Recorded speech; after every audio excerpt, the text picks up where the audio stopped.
Hello friends, स्वागत है आपका अपनी रेगुलर क्लास में।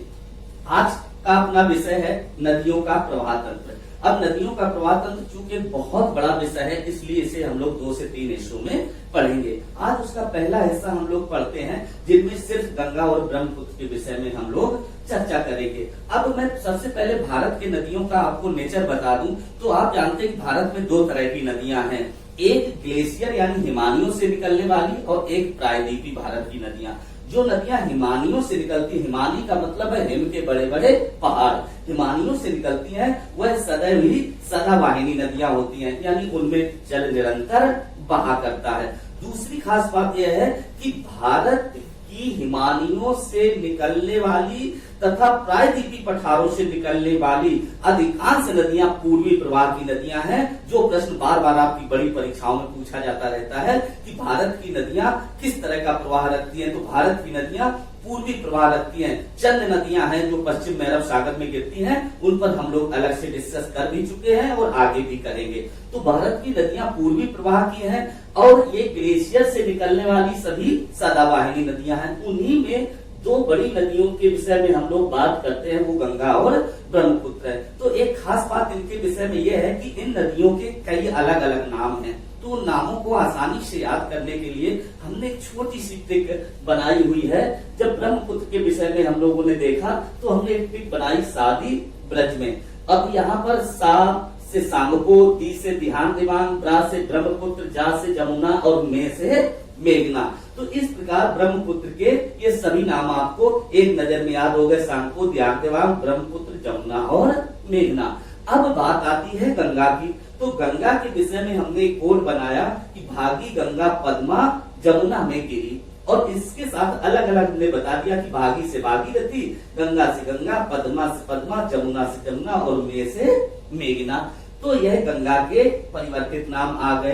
अब महत्वपूर्ण बात ये होती है कि ये नाम कहाँ कहाँ परिवर्तित होते हैं। तो सबसे पहले तो मैं गंगा के विषय में बता दूं, जो हमारी राष्ट्रीय नदी है, कि इसकी लंबाई 2525 किलोमीटर है।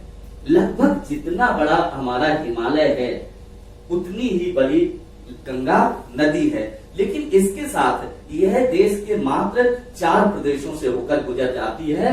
वह प्रदेश है उत्तराखंड, यूपी, झारखंड और पश्चिम बंगाल। इसके बाद अगर हम ब्रह्मपुत्र की बात करें तो ब्रह्मपुत्र की लंबाई तो 2900 किलोमीटर है, लेकिन भारत क्षेत्र में यह सिर्फ 917 किलोमीटर बहती है। इसलिए जब प्रश्न यह पूछा जाएगा कि भारत की सबसे लंबी नदी कौन है, आपका जवाब होगा गंगा। भारत की सबसे लंबी नदी गंगा, ब्रह्मपुत्र उससे लंबी है, लेकिन भारत में उसका बहने वाला हिस्सा मात्र 917 किलोमीटर का है। अब इसके बाद हम लोग आगे की बात करते हैं कि नदियां कहाँ से निकलती हैं, कैसे बहती हुई आगे बढ़ती हैं। तो सबसे पहले हम अपनी गंगा नदी की बात करेंगे। जो गंगा नदी है, गंगा नदी का उद्गम स्थल गंगोत्री हिमनद है, जिसे गोमुख के नाम से भी जानते हैं। लेकिन आपको ध्यान रहे, जब यह गोमुख से निकलती हैं तो भागीरथी के नाम से जानी जाती है। प्रारंभ में गंगा भागीरथी के नाम से जानी जाती है। इसको हमने अलग एक चित्र बना के स्पष्ट किया है कि ये गंगोत्री हिमनद है, यहाँ से भागीरथी नदी निकल रही है। जैसे यह आगे बढ़ती है, भिलंगना नदी इसमें आके मिलती है, और जहाँ भागीरथी भिलंगना संगम करती है वह जगह टेहरी कहलाती है, और यहीं पर टेहरी डैम बना है। ऊंचा डैम है, जो सबसे ऊंचा डैम है उत्तराखंड का टेहरी डैम। तो टेहरी नामक ये प्रश्न भी बहुत पूछा जाता है कि भागीरथी और भिलंगना कहाँ पर संगम करती है, तो ये टेहरी नामक जगह पर संगम करती है। संगम करने के बाद भी यह नदी भागीरथी के नाम से ही आगे बढ़ती है, और आगे अलकनंदा नदी आके इसमें मिलती है। वह जगह देवप्रयाग कहलाती है, और इस देवप्रयाग से यह भागीरथी गंगा के नाम से आगे बढ़ जाती है। तो अब यहाँ से गंगा हो गई, यानी गंगा का उद्गम स्थल क्या हुआ, देवप्रयाग। भागीरथी का उद्गम स्थल क्या हुआ, गोमुख अथवा गंगोत्री। ये बात हमें अच्छी तरह से ध्यान रखनी होगी। ये एग्जाम में बहुत ज्यादा पूछा जाता है। जब ये पूछता है कि गंगा का उद्गम स्थल है, वह विकल्प गंगोत्री भी दे देता है, बच्चा फ्लो में बहुत जल्दी गंगोत्री लगा देता है, उसका जवाब गलत हो जाता है। तो भागीरथी का उद्गम स्थल गंगोत्री और गंगा का उद्गम स्थल देवप्रयाग। अब यह नदी देवप्रयाग से आगे गंगा के नाम से बढ़ी। इसके बाद यह उत्तर प्रदेश में प्रवेश करती है। यह प्रश्न भी बहुत पूछा जाता है कि उत्तर प्रदेश के किस जिले में गंगा सबसे पहले प्रवेश करती है।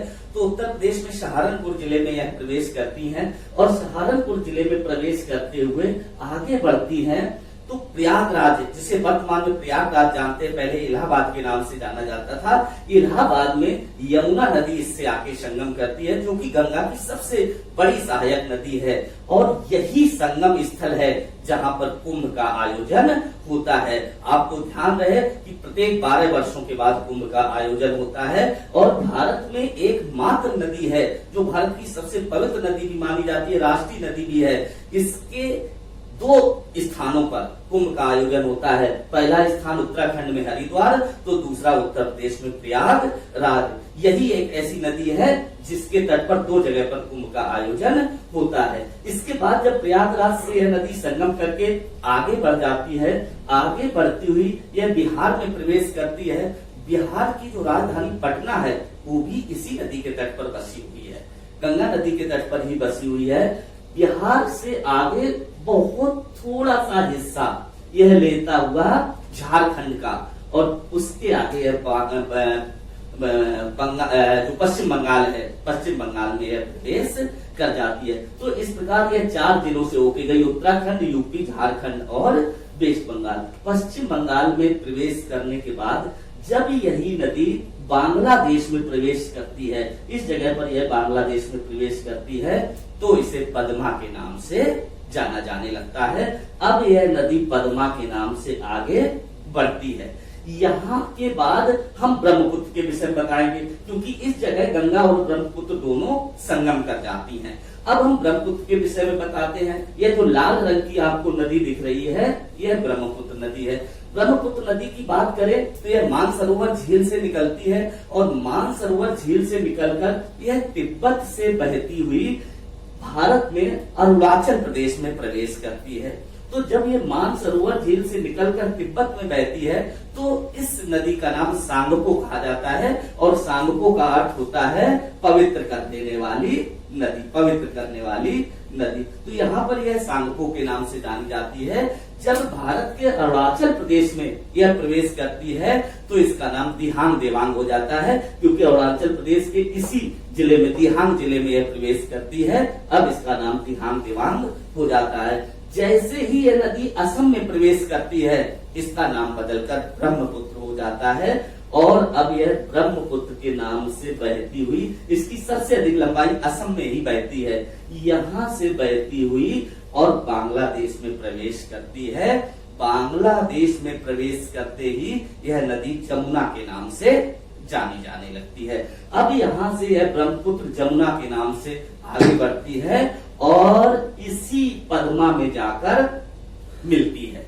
तो जब यहाँ पर ये जमुना और यह पद्मा आके मिली, यहाँ से इन दोनों की संयुक्त धारा जमुना के नाम से ही आगे बढ़ती है और जैसे ही थोड़े आगे बढ़ती है इसमें मेघना नदी आके मिलती है। अब यह संयुक्त धारा मेघना के नाम से आगे बढ़ जाती है और बंगाल की खाड़ी में जाकर गिरती हैं। लेकिन ध्यान देने वाली बात है कि जब बंगाल की खाड़ी में गिरती हैं तो यह दोनों नदियां मिलकर दुनिया का सबसे बड़ा नदी डेल्टा बनाती हैं, जिसे गंगा ब्रह्मपुत्र के डेल्टा के नाम से जाना जाता है। यह दुनिया का सबसे बड़ा नदी डेल्टा है। बार बार आपकी परीक्षा में आया करता है कि दुनिया का सबसे बड़ा नदी डेल्टा कौन सा है, तो आप बताएंगे गंगा और ब्रह्मपुत्र का डेल्टा। तो यहाँ पर सबसे बड़ा डेल्टा बना। साथ ही साथ मैं आपको बता दूं कि यह जो ब्रह्मपुत्र नदी है यहाँ असम में तेजी से बहती है। तो जब तेजी से बहती है तो वहां तेजी से इसका घुमाव होता है, जिसको आप कहते हैं भंवर बनना। तो जब भंवर बना है तो वहां पर एक द्वीप बन गया है, जिस द्वीप का नाम माजुली द्वीप है और यह माजुली द्वीप दुनिया का सबसे बड़ा नदी द्वीप है। तो जब पूछा जाता है कि दुनिया का सबसे बड़ा नदी द्वीप कहाँ है, तो आप बताते हैं भारत में। किस नदी पर है? ब्रह्मपुत्र नदी पर है। किस राज्य में है? असम राज्य में है। यह दुनिया का सबसे बड़ा नदी द्वीप है माजुली द्वीप। इसके बाद हम लोग जरा सा नीचे आते हैं। नीचे आके जब हम लोगों ने देखा कि गंगा नदी बहते हुए बंगाल में प्रवेश की, इसके बाद बंगाल की खाड़ी में यह गिरती है। तो जहां पर जाके नदियां गिरती हैं, आपको पता है बहुत अधिक स्लम बहा के ले जाती हैं, बहुत अधिक मलबा वहां पर इकट्ठा हो जाता है, बहुत कीचड़ टाइप का भी रहता है, साथ ही साथ वहां बहुत तरह की वनस्पतियां या हम कह सकते बायोडायवर्सिटी भी हो जाती है। तो जब ये यहाँ आके गिरती है तो यहाँ एक और डेल्टा बना जिसे हम सुंदरबन डेल्टा कहते हैं। और ये सुंदरबन डेल्टा इसलिए कहा जाता है कि यहाँ पर सुंदरी के वृक्ष पाए जाते हैं और ये सुंदरी के वृक्ष मैंग्रोव वन का उदाहरण है। पूछा जाता है सुंदरबन डेल्टा कहाँ है, तो आप बताएंगे कि बंगाल में, जो बंगाल की खाड़ी है उसका सटा हुआ हिस्सा। और वहाँ किस प्रकार के वन पाए जाते हैं, वहाँ मैंग्रोव वन पाए जाते हैं। इसी के साथ अगर हम लोग बात करें तो हम देखते हैं कि इसी के बगल में एक नया द्वीप अभी हाल ही में निर्मित हुआ है, उसका नाम है न्यू मोर द्वीप। तो पूछा जाता है न्यू मोर द्वीप कहाँ है, आप बता देंगे बंगाल की खाड़ी में। साथ ही साथ मैं आपको बता दूं एक और छोटा सा द्वीप वहां पर डेवलप हुआ, उसका नाम है गंगा सागर द्वीप, जो कि हिंदुओं का बहुत बड़ा पवित्र स्थल माना जाता है। ये गंगा सागर द्वीप थोड़ा सा अंदर जाके जो बंगाल की खाड़ी है वहां पर यह निर्मित है। जहां तक कि बंगाल की खाड़ी की बात किया जाए तो आप लोगों को यह बात समझ आनी चाहिए कि बंगाल की खाड़ी एक समुद्र है। बंगाल की खाड़ी कोई खाड़ी खंड गड्ढा नहीं, बल्कि ये क्या है, एक समुद्र है। क्योंकि ये सभी नदियां जाके कहां गिर रही हैं, जाके समुद्र में, और उसी समुद्र का नाम क्या है, बंगाल की खाड़ी। तो यहाँ ये न्यू मोर द्वीप बना रही है, न्यू मोर द्वीप, यहाँ सुंदरबन डेल्टा, यहाँ गंगा सागर द्वीप, जो कि हिंदुओं का एक बहुत बड़ा पवित्र स्थल है।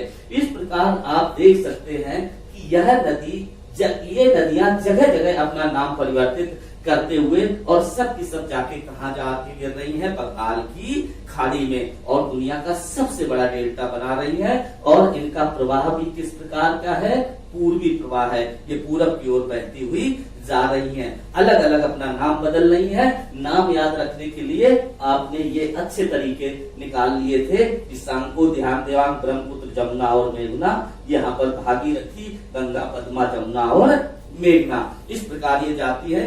ये बात भी हमें याद रहना चाहिए कि ये जो गंगा नदी है, गंगा नदी पर ही भारत का सबसे पहला नेशनल वाटरवे, जिसको हम राष्ट्रीय जलमार्ग कहते हैं, निर्मित किया गया है, जिसकी लंबाई 1620 किलोमीटर है। यह भारत का पहला जलमार्ग है, NWW1 यानी नेशनल वाटरवे 1 के नाम से जाना जाता है।